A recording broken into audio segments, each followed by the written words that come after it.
आपलं स्वागत. पाहूयात आजच्या ताज्या घडामोडी. भारतीय रिझर्व्ह बँक आरबीआय बंगळुरू येथील इंटिग्रेटेड बँकिंग डिपार्टमेंट आणि कॅनरा बँक यांच्या संयुक्त विद्यमाने अंकली येथील शिवालय अनुभव मंडप येथे eBAAT electronic banking awareness and training programme या डिजिटल बँकिंग जनजागृती कार्यक्रमाचे यशस्वी आयोजन करण्यात आले.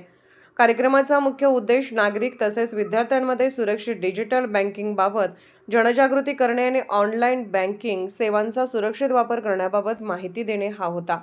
कार्यक्रमाच्या अध्यक्षस्थानी श्री मारुती एस कानडे, प्राचार्य KLE पदवी महाविद्यालय अंकली हे होते. त्यांनी कार्यक्रमाच्या शेवटी अध्यक्षीय मनोगत व्यक्त केले. Shri MS Satish, RBI Bengaluru integrated banking department यांनी digital payment, UPI mobile banking, internet banking, cyber फसवणुकीपासून संरक्षण, OTP सुरक्षितता तसेच बँकेची बँकिंग माहितीची गोपनीयता याबाबत विद्यार्थ्यांना सविस्तर मार्गदर्शन केले. श्री M पणिशाय, कॅनरा बँक चिकोडीचे प्रादेशिक प्रमुख यांनी कॅनरा बँकेच्या विविध योजना, डिजिटल बँकिंगमधील सुरक्षिततेच्या उपाययोजना तसेच आर्थिक साक्षरतेचे महत्त्व याबाबत मार्गदर्शन केले. श्री प्रशांत घोडके, कॅनरा बँक बेळगावीचे लीड डिस्ट्रिक्ट मॅनेजर यांनी सामाजिक सुरक्षा योजनांबाबत माहिती दिली तसेच विद्यार्थ्यांच्या जीवनातील आर्थिक साक्षरतेचे महत्त्व स्पष्ट केले.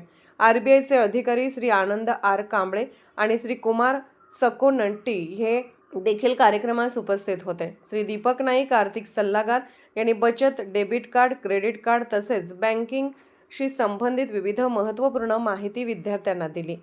श्री राजू खोत, व्यवस्थापक कॅनरा बँक अंकली हे कार्यक्रमास उपस्थित होते. श्री प्रशांत कांबळे, आर्थिक सल्लागार यांनी सध्या घडणाऱ्या विविध प्रकारच्या सायबर फसवणुकीबाबत विद्यार्थ्यांना माहिती देऊन त्यापासून बचाव करण्यासाठी आवश्यक खबरदारीच्या उपाययोजना सांगितल्या. या कार्यक्रमात विद्यार्थ्यांनी मोठ्या संख्येने सहभाग घेऊन कार्यक्रमाचा लाभ घेतला. कार्यक्रमाच्या शेवटी सायबर फसवणुकीपासून सावध राहावे आणि सुरक्षित डिजिटल व्यवहाराचा अवलंब करावा असे आवाहन करण्यात आले.